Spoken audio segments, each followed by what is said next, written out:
everyone, here is Hel from Rebhell, and today I'm going to show you how to make vegan grated Parmigiano.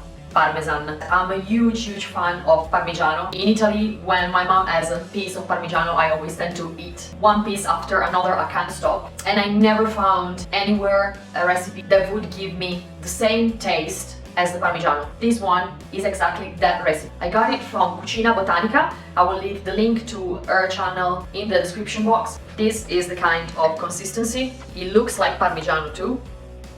And you can make it in less than 1 minute. Let's see how to make this beauty.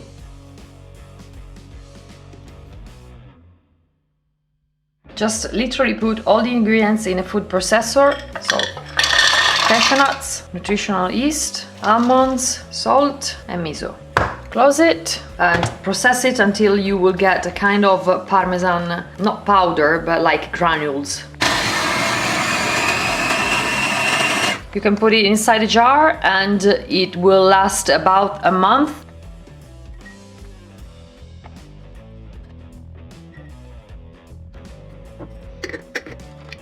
Thank you very much for watching this video. Please like, subscribe, comment down below. Let me know if you have any other idea or any other things that you would like to see on this channel. I have an Instagram profile too and Facebook one too. So if you'd like to follow me over there on Instagram, I give a little bit more hints about my life so you can see a bit more. Please subscribe even to Tebe Studio UK channel that I will leave the link down below. He's my husband and he's the one that is filming every single time. Thank you very much, honey. And I will see you in the next video. Bye.